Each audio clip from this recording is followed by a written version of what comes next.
Saya berikan kesempatan untuk 5 penanya untuk malam ini. 5 aja deh. Oh, tapi pertanyaannya harus yang berhubungan dengan tema kita. Ya, tolong dari petugas untuk angkat tangan yang tinggi.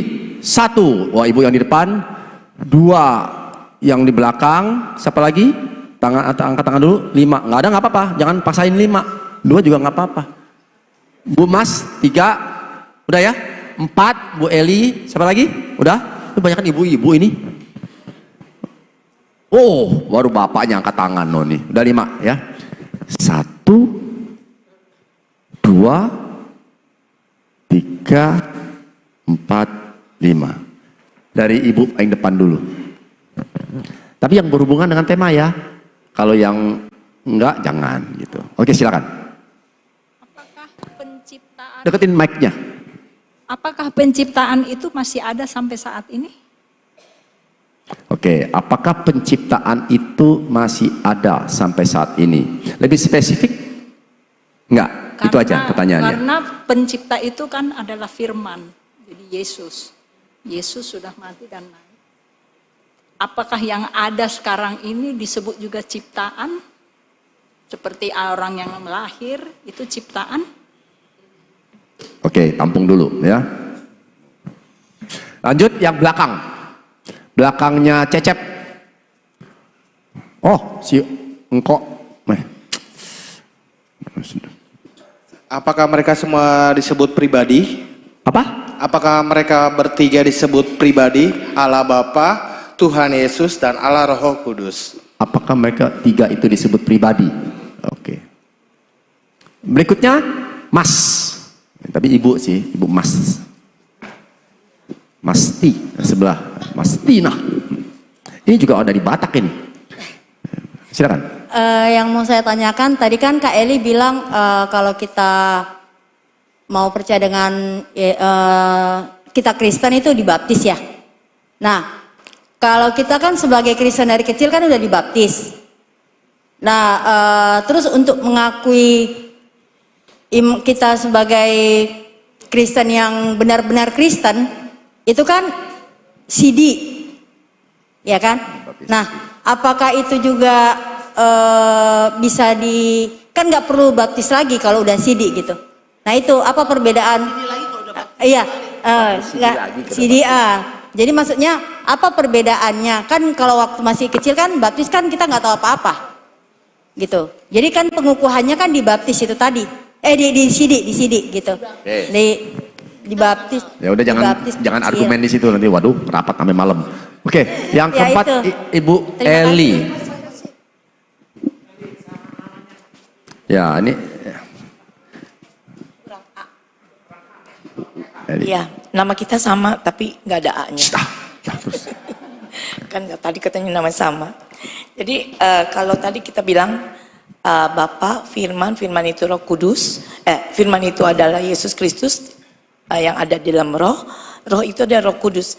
Nah sekarang yang saya tanyakan, apa sih peran Roh Kudusnya dalam mengungkapkan keilahian Kristus itu tersendiri?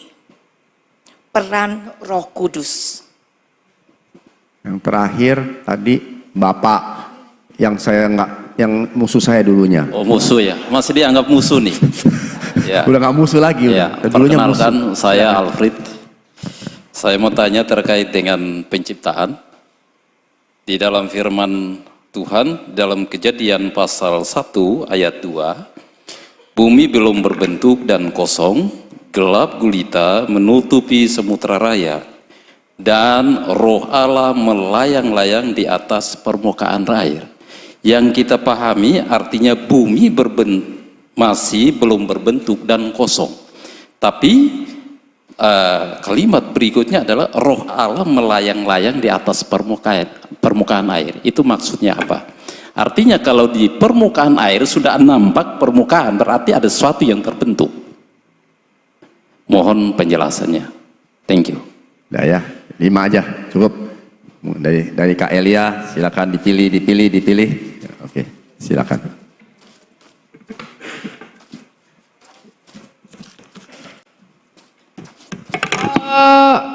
Yang pertama ya, saya mau jawab tentang apakah ada penciptaan saat ini? Tidak. Penciptaan itu sudah selesai. Dalam Ibrani 1 dikatakan setelah genap waktunya, misi daripada, jadi kita perlu mengetahui bahwa manusia itu tidak pernah dicipta untuk bumi.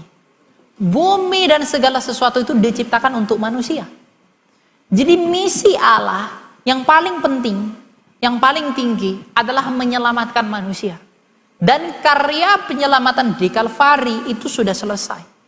Yang dengan demikian ketika Kristus datang ke dunia ini dan kemudian memberi keselamatan bagi manusia, itu sudah puncaknya kembali. Maka kita nanti menunggu penciptaan kembali. Penciptaan kembali itu pada hari apa? Kebangkitan. Jadi sekarang itu sedang dalam tahap menunggu masa penciptaan kembali, di mana kita sedang kebun anggurnya Allah itu sedang diproses dan kemudian menunggu siap dipanen. Makanya dalam kitab Wahyu dikatakan Kristus itu akan datang untuk menuai kebun anggur miliknya. Ya semua dunia ini adalah kebun anggurnya Allah. Maka nanti yang manis-manis akan dikumpulkan, yang asam-asam akan dibuang. Ilalang akan ditebang, dilempar ke dalam api, tapi gandum akan dikumpulkan ke dalam lumbung.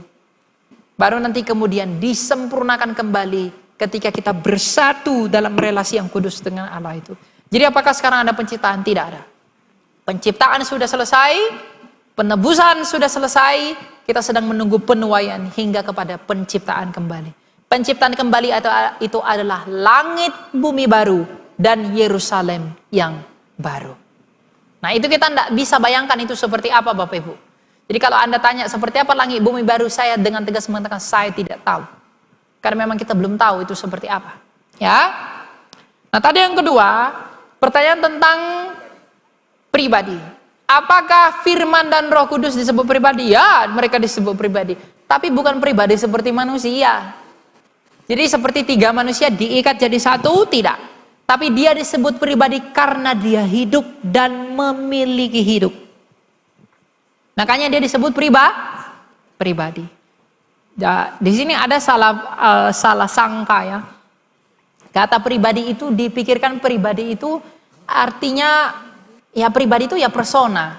Tetapi persona yang dimaksudkan oleh Tertullianus itu bukan persona yang mungkin dicampur dengan pemahaman skolastika dan juga filsafat dari barat. Tapi pribadi dimaksud di sana adalah dia yang hidup. Karena firman Allah, karena Allah itu hidup, maka firman Allah itu pun hidup. Makanya dikatakan sama seperti Bapa memiliki hidup, kata Yesus, maka anak pun memiliki hidup di dalam dirinya sendiri. Nah itulah mengapa dia disebut pribadi. Jadi dia disebut pribadi, Bapa, Firman, Roh Kudus disebut masing-masing pribadi karena dia hidup. Tapi pribadinya ada tiga pribadi, tiga hipostasis, tetapi di dalam satu hidup. Menurut Anda hidupnya Allah dengan hidup Yesus beda atau sama? Ayo, beda atau sama? Sama. Kenapa sama? Karena memiliki satu roh.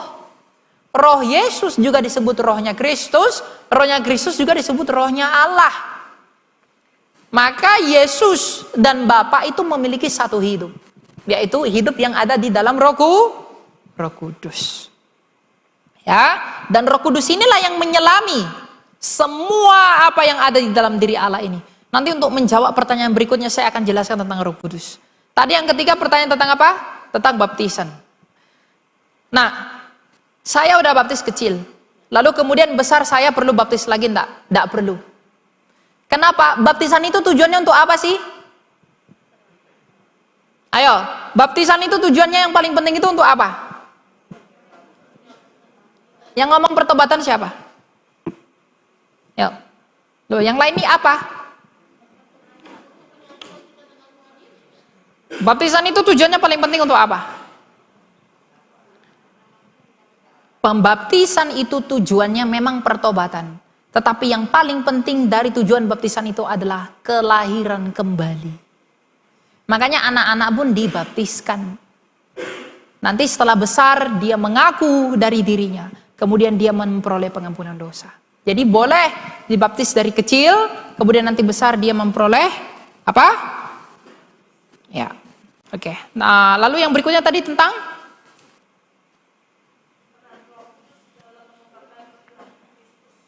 peran Roh Kudus. Peran Roh Kudus itu adalah dia penolong bagi kita. Dia menolong kita untuk mengerti siapa Allah itu.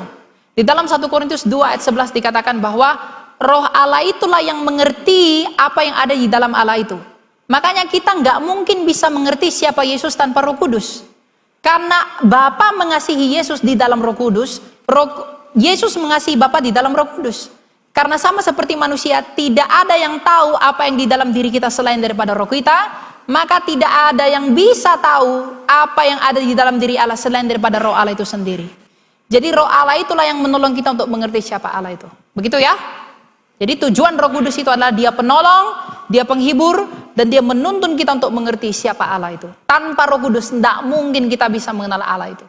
Makanya Tuhan Yesus mengatakan, aku mengirim kepadamu penolong yang lain, parakletos yang lain, agar kamu mengerti siapa aku. Makanya dikatakan dalam ayat kitab yang lain, tanpa Roh Kudus tak seorang pun yang dapat mengaku Yesus adalah Tuhan. Karena Roh Kuduslah yang bisa membuat kita mengerti siapa Yesus itu. Lalu berikutnya tadi,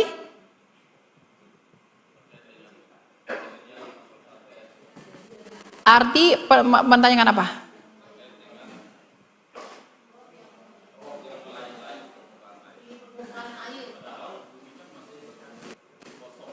Iya, bumi belum berbentuk kosong itu artinya belum diciptakan. Petrus mengatakan bumi ini dijadikan dari air. Jadi memang dari air dan itu belum ada bentuknya, belum seperti sekarang ada pohon-pohonan, ada bentuk-bentuk. Dari itu masih air menggumpal. Seperti perkataan Petrus, ya bumi ini dijadikan dari air dan oleh air. Tapi kemudian air itu dihidupi oleh Roh Allah, maka jadilah tumbuh-tumbuhan, jadilah ini apa segala macam. Dihidupkan oleh Roh Allah, bumi yang belum berbentuk, yang dasarnya air, bumi ini dasarnya air. Seperti perkataan Petrus. Tapi belum punya bentuk, tidak seperti apa-apa, maka Roh Kudus memberi dia hidup. Maka ketika firman Allah jadikan tap, maka Roh Kudus mengaliri, mencengkerami semesta ini dan menyuplai dia hidup. Maka terakhir dicipta manusia, diambil dari debu tanah, kemudian manusia itu dibentuk menurut selemnya Allah, menurut gambar dan rupanya Allah, kemudian diberikan nafas yang ilahi. Jadi arti bahwa Roh Allah itu melayang-layang sebenarnya adalah Roh Allah itu mencengkerami bumi ini, mencengkerami semesta, sehingga dia menyuplai hidup ke dalam semesta ini. Ada satu hal yang perlu saya sampaikan kepada Bapak Ibu. Mengapa manusia ketika dikatakan dalam Yohanes 3, ini berkaitan dengan Kristus. Mengapa dikatakan barang siapa yang percaya kepada Yesus tidak binasa melainkan beroleh hidup yang kekal? Kenapa?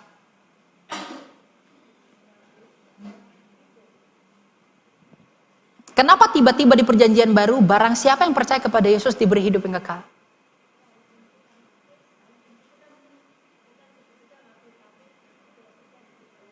Oh, berarti Tuhan ciptakan kita untuk mati. Ya itu bagus.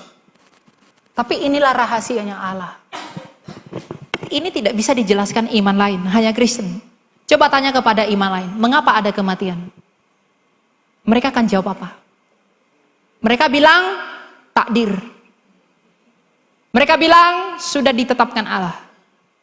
Hanya kekristenan yang bisa menjawab misteri mengapa ada kematian. Yang menyebabkan kematian itu apa? Dosa. Dosa itu apa? Hutang. Hatah dalam bahasa Ibrani, hamartia dalam bahasa Yunani. Hutang apa kepada Allah yang membuat kita mati? Apa hutang kita kepada Allah sehingga kita mati? No.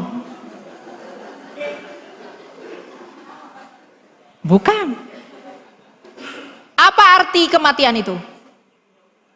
Apa arti kematian?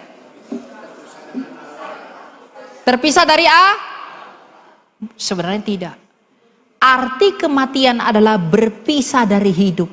Sama seperti gelap adalah ketiadaan terang. Dingin adalah ketiadaan panas, maka kematian adalah ketiadaan hidup. Siapakah hidup itu? Yesus sendiri. Maka ketika dikatakan kamu mati, artinya kematian itu adalah perpisahan dari Allah.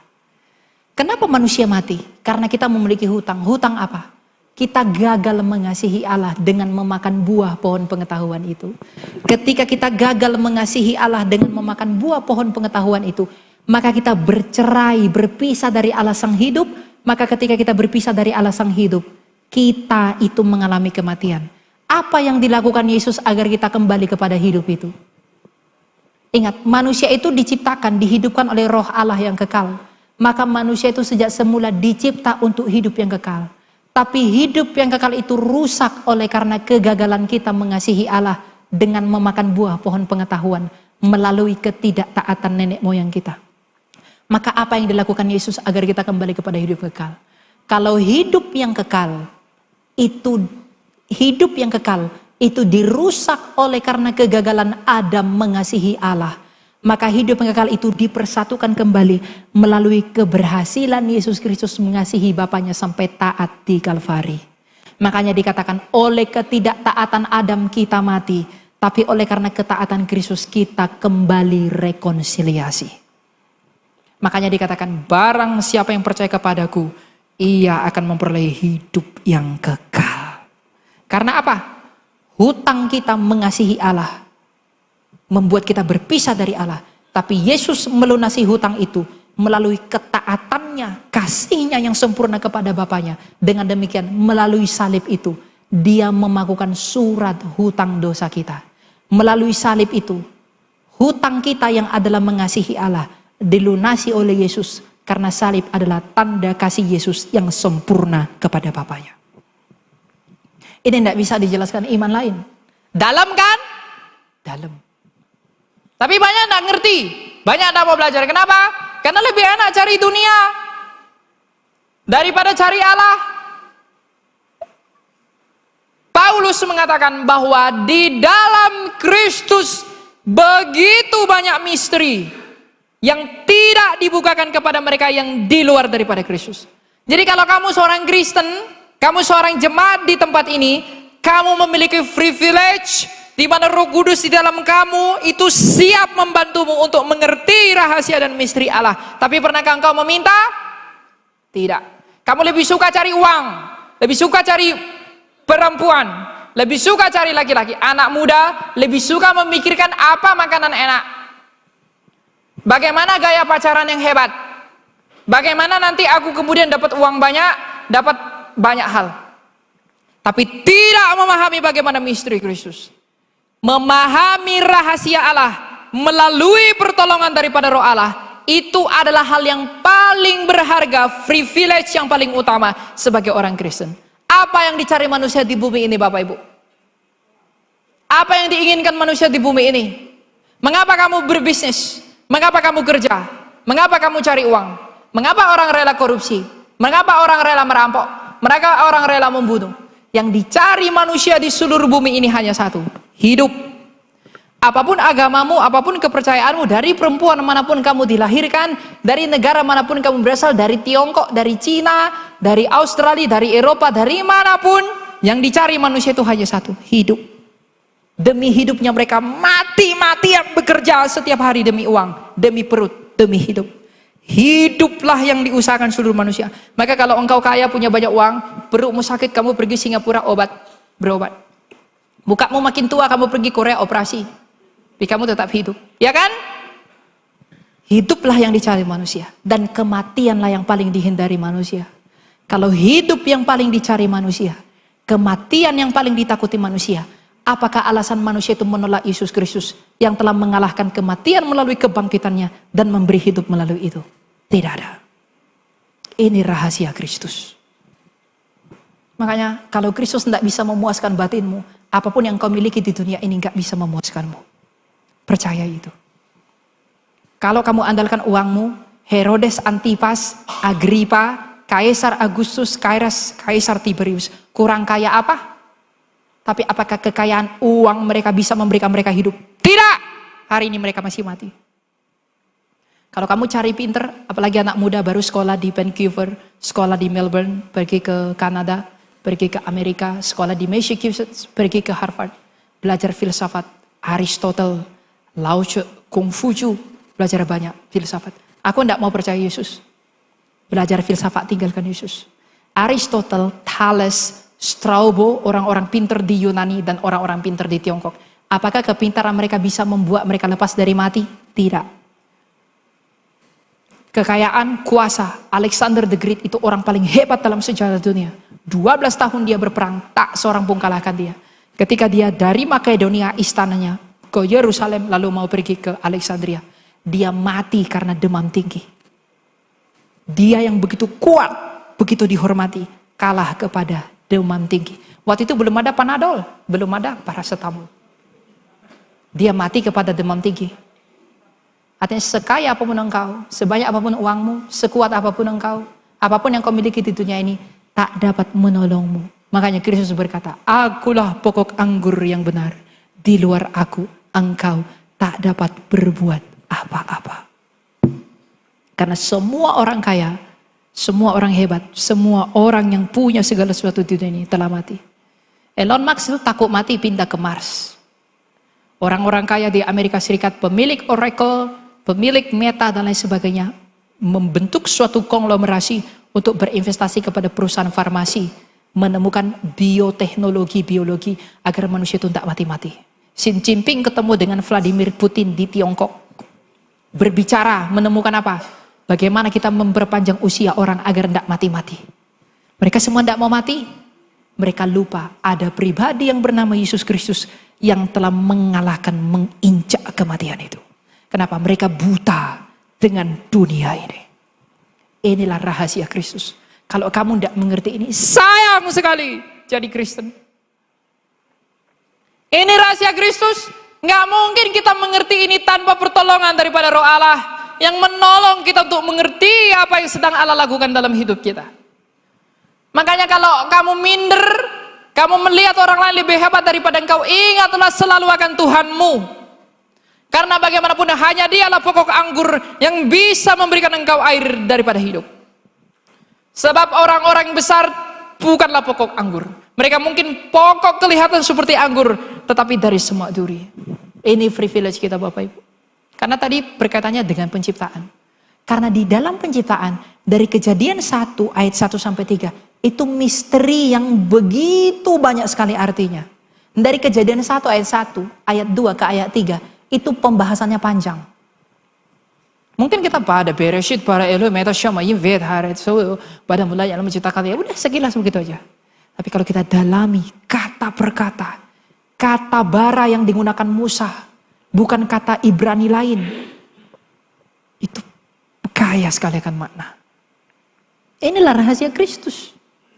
Dari penciptaan, penebusan, penciptaan kembali, rekonsiliasi dengan Allah. Nah, dengan mendengar semua ini, kamu masih mau tinggalkan dia? Mau? Anak muda masih mau tinggalkan dia? Demi perempuan cantik kau tinggalkan dia? Perempuan cantik itu akan mati membusuk seperti engkau akan mati.